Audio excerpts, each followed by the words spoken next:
Pemirsa, kembali bersama saya Liani Anwar dalam IDX Channel, dan kali ini kita akan berbincang bersama salah satu emiten yang ada di Bursa Efek Indonesia, khususnya dari sektor pertambangan, yakni PT Aneka Tambang Tbk. Di mana sampai dengan kuartal ketiga tahun 2018, Aneka Tambang Tbk berhasil mencatatkan laba bersih sebesar 631 miliar rupiah. Jika dibandingkan dengan kuartal yang sama tahun sebelumnya, Antam masih mencatatkan kerugian. Bagaimana sebenarnya kinerja Antam saat ini dan apa rencana bisnis Antam ke depan? Saat ini saya sudah bersama Bapak Ari Prabowo Aryo Tejo, Presiden Direktur dari PT Aneka Tambang Tbk. Halo Pak Ari, apa kabar hari ini? Halo, apa kabar? Baik, terima kasih sudah meluangkan waktunya Pak Ari. Terima kasih sudah hadir. Ya, terima kasih. Kita akan membahas bagaimana sebenarnya kinerja Antam sejauh ini, karena sudah berhasil mencatatkan keuntungan dibandingkan tahun lalu masih mencatatkan kerugian. Apa saja rencana bisnisnya ke depan, apa yang difokuskan Antam sejauh ini, kita akan bahas. Tapi sepertinya saya penasaran, pengen lihat-lihat sekeliling kantor Antam ini, Pak. Oke, mari kita sekarang. Baik.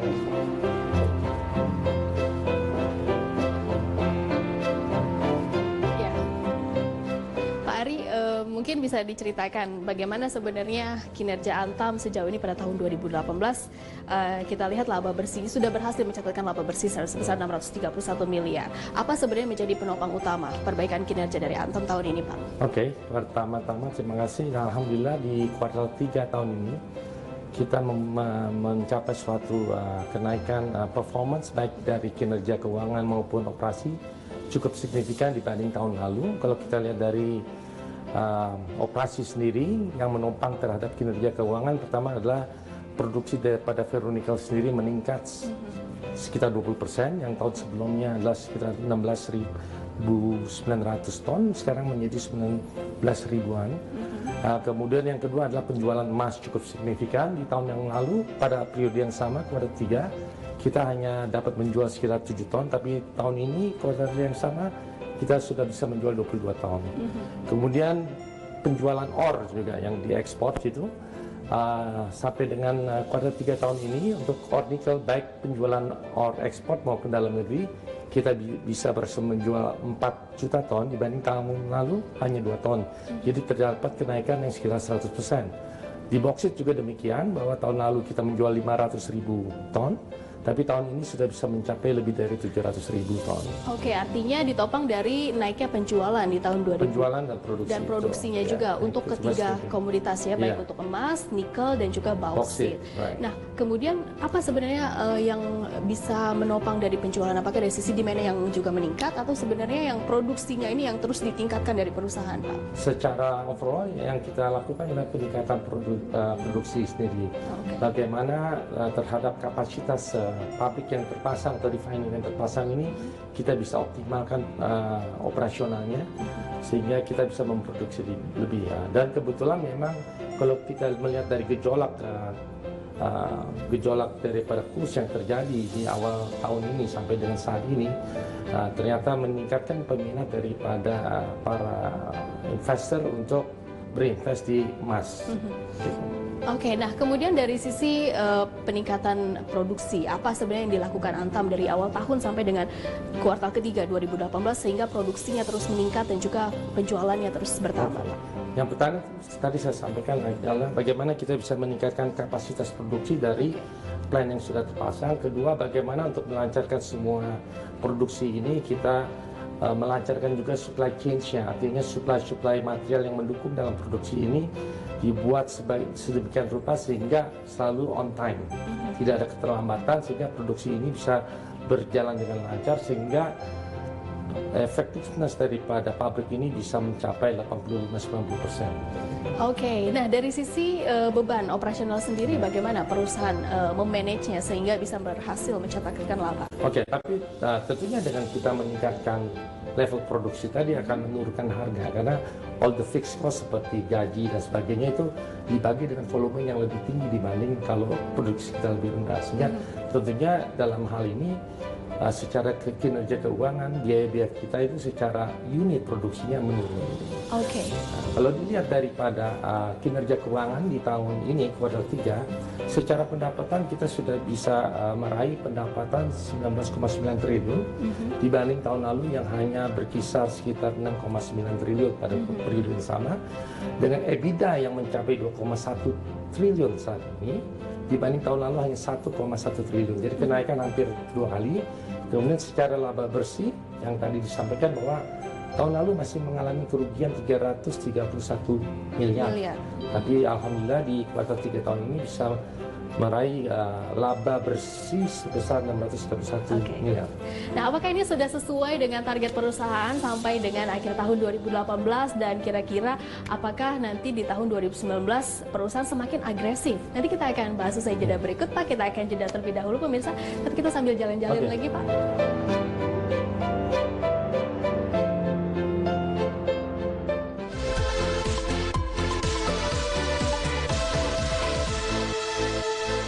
Ingin menjalani kehidupan yang mapan dan masa depan yang sejahtera? Sikapi uang dengan bijak. Mulailah berinvestasi di pasar modal. Dengan membeli saham melalui bursa efek maupun perusahaan sekuritas, Anda dapat menikmati hasil keuntungan dari perusahaan-perusahaan besar yang tersedia. Pastikan Anda berinvestasi di perusahaan yang memiliki izin resmi. Cerdas mengelola masa depan sejahtera. Otoritas Jasa Keuangan. Lembaga pengawas industri jasa keuangan yang terpercaya.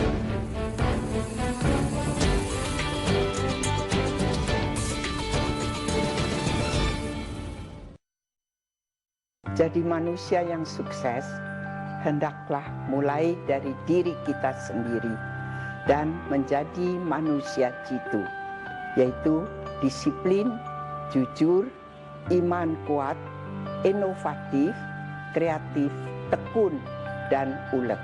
Semoga Anda semuanya akan menjadi sukses. Saya Marta Tilaar untuk IDX Channel.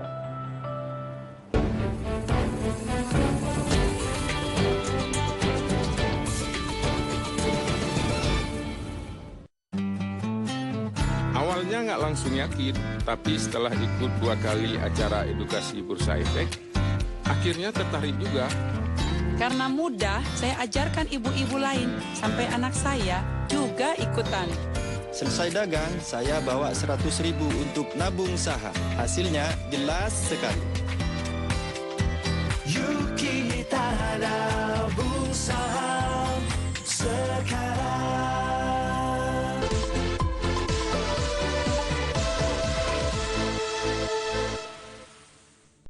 Kembali dalam IDX Channel, pemirsa, masih bersama Bapak Ari Prabowo, Direktur Utama dari PT Aneka Tambang Tbk. Pak Ari, kita lanjutkan kembali. Tadi sudah diceritakan ya di segmen sebelumnya bagaimana Antam berhasil mencatatkan laba bersih sampai dengan kuartal ketiga 2018. Penjualannya mengalami kenaikan sangat signifikan, kemudian juga produksinya juga mengalami kenaikan sangat signifikan untuk ketiga jenis komoditas emas, kemudian juga nikel dan juga bauksit. Nah, kemudian apakah ini sudah sesuai dengan target perusahaan sampai dengan akhir tahun 2018? Bagaimana kira-kira proyeksi sampai akhir tahun dari Antam, Pak? Oke, kalau sesuai target memang sudah tercapai ya. Sebagai contoh emas, target kita di tahun ini hanya menjual 24 ton. Tapi alhamdulillah per bulan November kemarin angka 24 itu sudah terlewati. Sebagai contoh. Kemudian secara net profit memang target kita sudah di atas. Jadi kalau tadi disampaikan bahwa profit saat ini sudah mencapai 631 miliar, target kita mungkin sekitar 600. Jadi sebenarnya target-target ini sudah tercapai untuk tahun 2018. Oke, masih ada sisa waktu sampai dengan 2018 akhir. Apa yang tengah dilakukan perusahaan ini, Pak? Ya, tentunya kita keep on produksi dengan kapasitas yang optimal, itu sehingga bisa menaikkan lagi result daripada kinerja keuangan kita untuk yang lebih baik daripada kuartal 3 ini. Oke, 2018 bisa dikatakan menjadi tahun yang cukup bagus untuk Antam karena kinerjanya sudah berbalik menjadi positif. Dan apakah di 2019 nanti perusahaan akan lebih agresif? Kalau kita lihat dari sisi belanja modal yang dianggarkan atau capital expenditure dari perusahaan sendiri di tahun 2019 saya baca sekitar 3,4 triliun. Apa yang akan dilakukan, Pak? Oke, kalau kita ngomong 2019 nanti kalau kita bicara kinerja, secara produksi akan kita tingkatkan dibanding tahun ini gitu. Karena sebagai contoh kita bicara mengenai ferronikel sebagai contoh, insya Allah pabrik kita yang sedang kita bangun saat ini di Tanjung Buli, Halmahera Timur, mulai pertengahan tahun depan sudah akan mulai commercially operating. Sehingga diharapkan ada penambahan kira-kira 5.000 ton lagi dari produk ferronikel. Sehingga di tahun 2019 kami menargetkan untuk bisa menjual atau memproduksi ferronikel sebesar sekitar 30.000 ton. Dibanding tahun ini mungkin yang akan tercapai sekitar 25.000 ton. Begitu juga dengan emas ya. Emas tahun depan kita targetkan untuk meningkatkan penjualan kita menjadi 30 ton. Begitu juga dengan ore dan baik nikel maupun boksit yang akan meningkat mungkin 2 kali daripada yang saat ini. Artinya perusahaan akan fokus juga terhadap pengembangan hilirisasi baik dari komoditas tadi nikel dan juga bauksit ya. Kemudian ada juga aksi yang akan dilakukan seperti memperluas pabrik atau mungkin bagaimana mencari sumber-sumber eksplorasi baru atau mungkin cadangan baru, itu bagaimana Pak? Tadi saya baru bicara mengenai kinerja yang terkait langsung di 2019 yang terkait dengan operasi. Tapi secara pengembangan ada beberapa proyek yang tadi saya sampaikan. Pertama yang insya Allah di pertengahan tahun ini akan selesai pabrik ferronikel kita dengan kapasitas 13.500 ton per tahun di Tanjung Buli, Halmahera Timur. Kemudian kita ada beberapa proyek yang insya Allah juga sudah akan mulai di tahun depan. Salah satunya adalah blast furnace ferronikel juga di Tanjung Buli yang insya Allah pada hari ini kita akan menandatangani joint venture agreement dengan pihak ONI dari Singapura, di mana rencananya di sana akan dibangun tahap 1 ada 15.000 ton nickel pig iron, ya, yang di mana akan memanfaatkan kadar nikel yang rendah sekitar 1,6% nantinya. Kemudian pada tahap keduanya akan ditingkatkan menjadi 30.000 ton total. Itu di namanya Tanjung Buli. Kemudian juga kita ada satu proyek lagi nikel yang kita harapkan juga bisa bergulir juga mulai tahun depan, yaitu di Pulau Gak. Pulau Gak kita mempunyai kontrak karya dengan sumber daya hampir mendekati 400 juta ton ore nikel yang diharapkan kita sudah bisa mulai membangun juga nanti.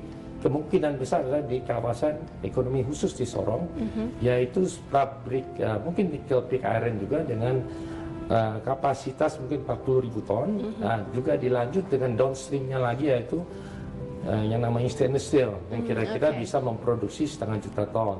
Itu kita bicara nikel. Nah, kalau kita bicara boksit, saat ini kita juga sudah ada chemical grade alumina yang sudah berdiri yaitu di Tayan, Kalimantan Barat, yang alhamdulillah per November kemarin sudah mulai lagi produksi, yang selama 1 tahun sudah tidak berproduksi, dan diharapkan ini juga yang akan nanti menunjang kinerja keuangan Antam di tahun 2019. Satu lagi proyek pengembangan yang juga mulai akan kita gulirkan tahun depan adalah pembuatan smelter grade alumina dengan kapasitas sekitar 1 juta ton alumina per tahun, yaitu di daerah Mempawah, Kalimantan Barat. Nah, dalam hal ini kita berkolaborasi dengan Inalum dan juga perusahaan Cina Chalco, yang kita harapkan semua daripada pengembangan hilirisasi ini bisa sudah siap di penghujung 2021. Kenapa? Karena ore ekspor ini akan dihentikan pada Januari 2022. Banyak sekali yang akan dilakukan perusahaan ya tahun 2019. Dan mungkin sumber dananya itu berasal dari mana, Pak? Sumber dana tentu kalau untuk ekuitas itu ada dari kita, dari keuangan kita, yang di mana saat ini kalau kita bicara available cash kita ada 6 triliun. Tapi kalau financing ya tentunya kita menggunakan financing dari bank. Yang diharapkan semua ini bisa dilakukan secara project financing. Dan mungkin bagaimana dengan porsi penjualan domestik dan juga ekspor sejauh ini? Apakah mungkin sebenarnya penjualan atau mungkin pendapatan dari perusahaan sendiri lebih banyak ditopangnya dari ekspor atau mungkin dari domestik juga semakin meningkat Pak sejauh ini? Secara pendapatan boleh dikatakan 60% daripada penjualan kita ini orientasinya ekspor. 40% domestik. Tapi kalau kita akan nanti meningkatkan let's say penjualan ore nikel, ore boksit, itu kebanyakan pasti akan ekspor karena penyerapan dalam negeri sangat terbatas. Kedua, kalau kita bicara emas, emas ini terus terang sejak terjadinya fluktuasi currency yang terjadi akibat adanya trade war antara antara Amerika dengan China, di mana demand daripada emas naik, maka kita lebih fokus kepada penjualan dalam negeri. Karena dalam negeri itu kita mendapatkan suatu margin yang lebih baik ketimbang ekspor. Karena kalau emas kita bicara ekspor, kita hanya menjual dalam batangan-batangan besar. Sementara kalau di dalam negeri itu sudah kita sedikit kayak manufacture, kita potong-potong dari yang setengah gram sampai yang mungkin setengah kilo gitu ya, sehingga ini mendapatkan suatu value added gitu yang menambah margin daripada penjualan emas di dalam negeri. Oke, dari sisi nilai tukar rupiah juga yang kita tahu sempat ke level 15.000 di tahun 2018. Nah, yang saya baca bahwa Antam ini porsi utangnya lebih besar, denominasinya dolar begitu Pak. Betul. Nah, bagaimana mungkin strateginya? Nah, memang ke depannya ini kita coba mensiasati untuk bagaimana men-hedging atau merefinance daripada dolar ini sehingga nanti matching antara penjualan dengan porsi loan kita gitu. Sehingga kalau ada gejolak naik turun daripada currency ini bisa terhedge secara natural. Oke, semakin menarik Pak Ari, tapi kita harus jeda sebentar. Pemirsa, pastikan Anda masih bersama kami dalam Idea Channel.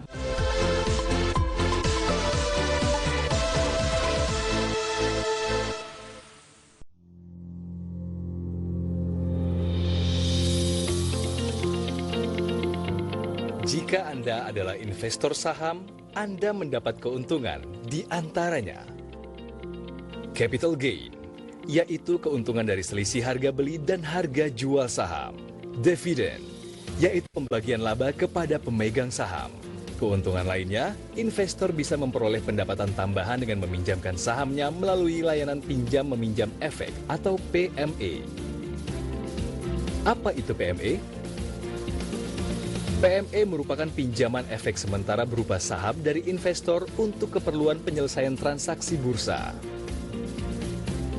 Apa saja manfaat yang didapatkan? Investor memperoleh keuntungan 12%. Investor tetap dapat menerima dana sebagai pengganti dividen jika ada pembagian dividen saat sahamnya sedang dipinjamkan. Pendapatan yang diterima investor dari layanan PME dapat digunakan untuk membayar biaya penyimpanan saham. Saat nilai saham turun, investor tetap dapat memperoleh pendapatan hingga mengurangi potensi kerugian. Dan yang terpenting, KPEI menjamin pengembalian saham yang dipinjamkan sesuai waktu yang telah ditentukan. Menarik bukan? Prosesnya sangat sederhana. Investor cukup menghubungi perusahaan sekuritas dan menandatangani formulir perjanjian PME. Selanjutnya, jika terdapat kebutuhan penyelesaian transaksi bursa oleh peminjam, saham yang akan dipinjamkan diserahkan kepada KPEI melalui perusahaan sekuritas. Setelah proses PME selesai, maka KPEI akan mengembalikan saham yang telah dipinjamkan dan memberikan pendapatan kepada investor melalui perusahaan sekuritas. Segera hubungi perusahaan sekuritas Anda, Customer Care KPEI, atau kunjungi website kami di www.kpei.co.id untuk mengetahui layanan PME. PME, pinjamkan sahamnya, dapatkan manfaatnya.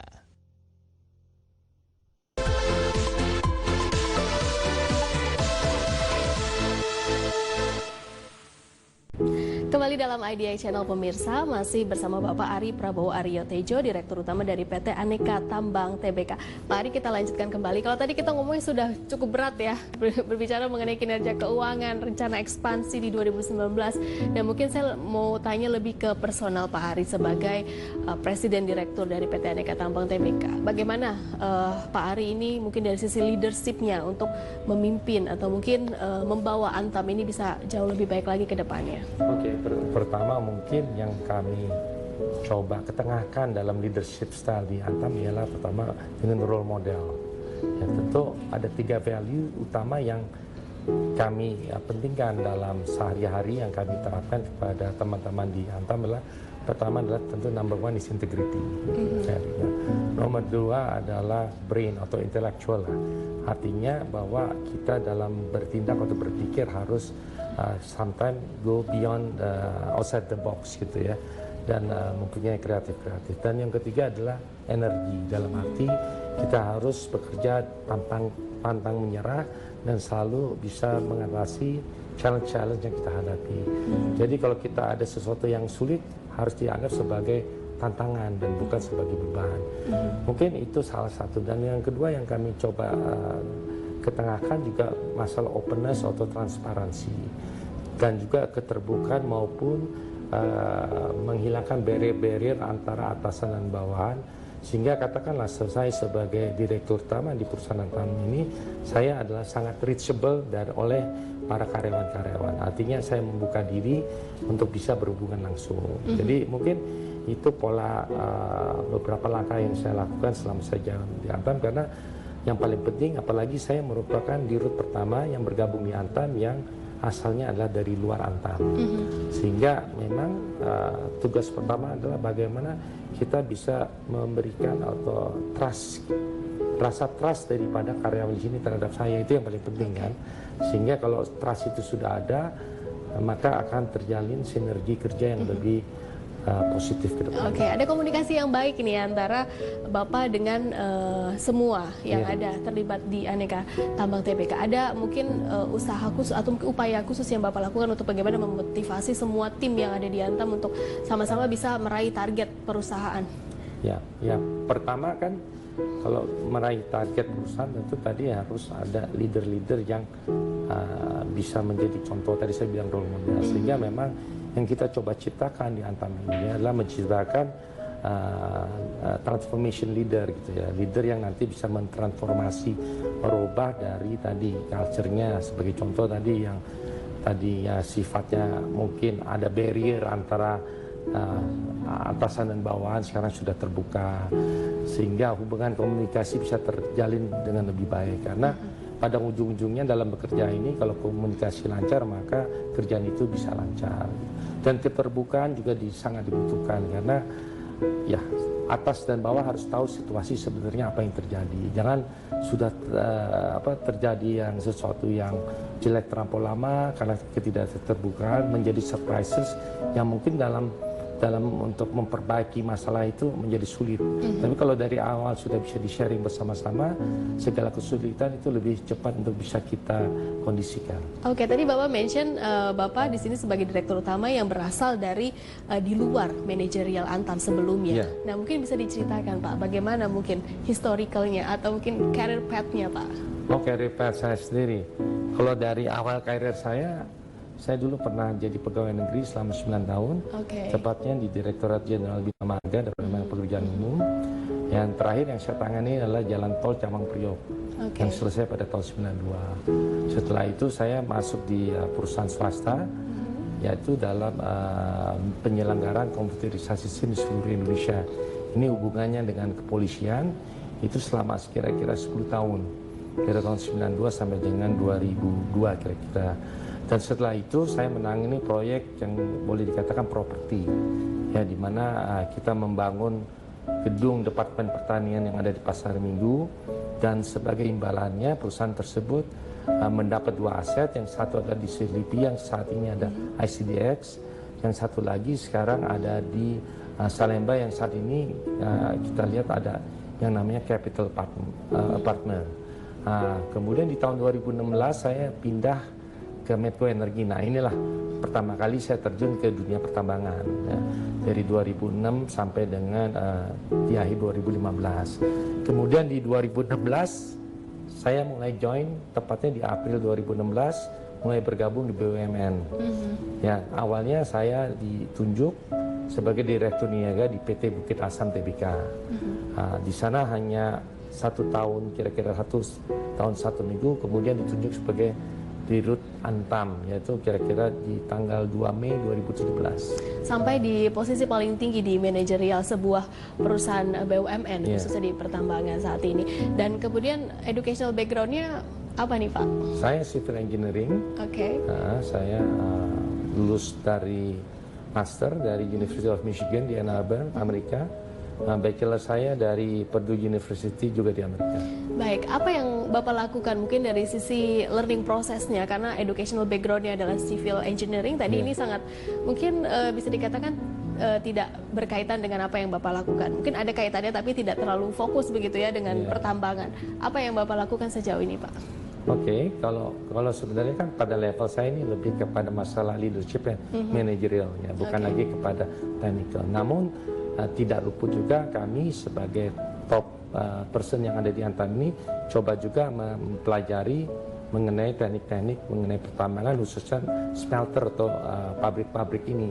Tapi mungkin sebatas kepada secara makro saja ya, tidak sampai detail karena ya itu kan sudah ada orang-orang yang lebih ahli yang akan menangani. Sehingga paling tidak kita mengetahui filosofi dari konsep proses maupun bisnisnya bagaimana. Tantangan mungkin yang cukup besar yang mungkin akan dilalui Bapak dan juga perusahaan sendiri ke depannya bagaimana Pak? Oke, kalau kita lihat tantangan ke depan, ya pertama ini kan kita bergulit dalam masalah komoditas. Komoditas ini kalau kita lihat volatilitas harganya sangat naik turun tinggi sekali. Sehingga ya ini yang harus kita hadapi dan apa yang bisa kita kontrol adalah biaya. Tadi saya sudah sampaikan bahwa dengan kita meningkatkan produktivitas dari suatu katakan plan, maka tentu diharapkan bisa memperbaiki cost-nya menjadi lebih rendah. Memang tantangan ke depan bagaimana membuat cost kita ini seefisien mungkin karena sebagai perusahaan yang bergerak di bidang komoditas, kita harus nanti katakan berkompetisi dengan perusahaan-perusahaan lain. At the end, dengan volatilitas harga ini, siapa yang mempunyai competitive edge dalam biaya itu yang akan survive. Oke, dari sisi kompetitif produk sendiri bagaimana apa yang dilakukan? Itu dari sisi efisiensi biaya nih Pak. Kalau dari sisi produksi atau mungkin bagaimana kapasitas atau mungkin apa nilai value added-nya dari perusahaan sendiri? Oke, kalau dari segi kompetitif dari ini lain-lain ya. Kalau kita bicara nikel, kebetulan kalau proyek ferronikel kita yang saat ini ada di Pomala yang sudah running dengan kapasitas 27.000 ton per tahun itu, kalau kita bicara di cash cost-nya itu ada dalam kuartal pertama, artinya itu merupakan kuartal pertama yang mempunyai cost rendah. Sehingga kalau kita melihat pada umumnya harga itu akan mentok serendah-rendahnya pada kuartil ketiga, di atas kuartil ketiga, jadi 75% ke atas. Jadi dari segi cost kompetitif saya rasa Antam cukup kompetitif untuk survive untuk secara jangka panjangnya. Nah kalau di emas itu yang tadi saya sampaikan, kebanyakan dari penjualan kita ini berasal dari trading, bukan dari produksi Antam sendiri. Yang tadi saya sampaikan kalau di tahun ini kita mempunyai targetnya menjadi 26 ton, mungkin produksi Antam sendiri hanya 2 ton. Sementara yang 24 ton itu merupakan trading di mana kita membeli emas-emas dalam batangan besar, kemudian kita manufacture. Nah kalau bicara trading, maka kebetulan Antam ini yang mempunyai brand paling nomor satu mungkin di Indonesia dan juga merupakan perusahaan emas yang menjadi price determinator di Indonesia. Sehingga tentu bagaimana kita mencari margin di situ tentu dengan naiknya tadi produksi tadi tentu cost kita akan lebih rendah sehingga dalam kita menjual nanti mendapat margin yang lebih. Oke, kembali lagi dari perjalanan karir Pak Ari sejauh ini apa yang paling memotivasi Pak Ari sampai dengan karena tadi Pak Ari sempat mention dari bisa dikatakan dari start awal karir itu adalah pegawai negeri sampai dengan manajerial saat ini ya. Bagaimana mungkin apa yang paling memotivasi dan mungkin apa sih kuncinya Pak Ari? Oke, nah, pertama kalau yang ingin memotivasi saya ya bukannya klise atau apa, saya dulu start my career itu sebagai abdi negara gitu, sehingga di penghujung usia saya yang sudah katakan sudah senja atau mungkin memasuki masa pensiun kalau orang bilang ya saya ingin kembali berbakti kepada negara, bagaimana bisa turut berkontribusi ya payback time lah, berkontribusi kemampuan saya untuk bisa memperbaiki perusahaan-perusahaan seperti contoh di Antam ini sehingga bisa nanti dari hasilnya memberikan kontribusi kepada negara dan rakyat itu. Baik, terima kasih Pak Ari atas waktu dan juga perbincangannya. Semoga sukses selalu untuk Anda dan pastinya untuk Aneka Tambang. Terima kasih. Ya, pemirsa demikian perbincangan kami bersama PT Aneka Tambang Tbk Bapak Ari Prabowo, Direktur Utama dari PT Aneka Tambang Tbk. Terima kasih atas kebersamaan Anda. Saya Liani Anwar pamit undur diri. Sampai jumpa. Terima kasih Pak.